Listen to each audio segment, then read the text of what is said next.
जय गुरु नमस्कार।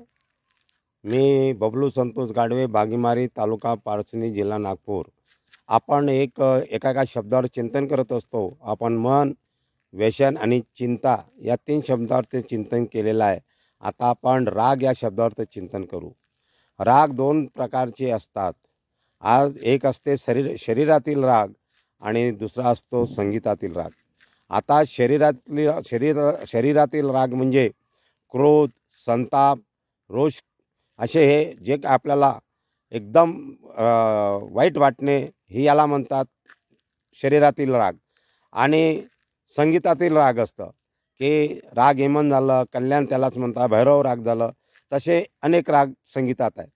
तर शरीरातील राग हे माणसाचे शरीराचं नुकसान करतं, पण संगीतातील राग माणसाच्या शरीराला म्हणजे आनंद देतं, मन प्रफुल्लित करतं। म्हणून ज्या रागामुळं शरीराच्या रागामुळं शारीरिक व मानसिक आपली हानी होत असते, त्याचे दुष्परिणाम होत असते। आणि त्या शरीराच्या रागामुळं या आपण जास्त तो राग अनावर जर झालं आपला, तर त्याच्यामुळे आपला उच्च रक्तदाब वाढतो, डोकेदुखी वाढते, नैराश्य येतं, चिंता येतं, भीती वाढतं आणि हृदयरोगाचे विकार आपल्याला जडतात। मग हा राग येतो का? कारण की आपल्या मनासारखं काही होत नसतं, म्हणून हा राग येत असतो। आपल्या मनासारख्या गोष्टी जर झाल्या तर आपल्याला आनंद वाटतं, आणि मनासारख्या गोष्टी नाही झाल्या, मग त्या चांगल्याही असो किंवा काही वाईटही असो, तर मनासारखं झालं तर आपल्याला राग येत नाही। म्हणून म्हणतात, संत महात्मे म्हणतात, राग आणता आला पाहिजे, राग आला नाही पाहिजे।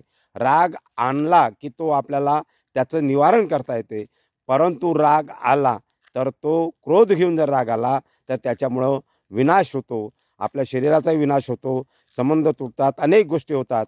म्हणून रागावरती आपण नियंत्रण ठेवलं पाहिजे, असं महात्म्यांनी, चांगल्या लोकांनी हे आम्हाला सांगितलेलं आहे। म्हणून राग हा आपल्याला रागावरती आपण नियंत्रण ठेवावं।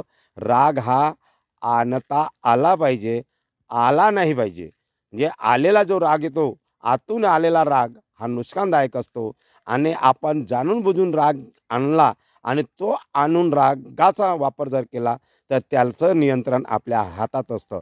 म्हणून आपल्या हातात नियंत्रणात असणारा राग आणता आला पाहिजे, नियंत्रणात नसणारा राग आला नाही पाहिजे। नाही तर रागामुळं अनेक संसार उद्ध्वस्त झालेले आहे, एकमेकाचे वैरी लोक झालेले आहेत या रागामुळं। म्हणून हा राग दिसतो तेवढा सोपी नाही, म्हणून एवढंच आपलं हे चिंतवतं। म्हणून राग आणू नका, राग आला नाही पाहिजे, आणता आला पाहिजे, एवढंच याच्यावरती बोलायचं।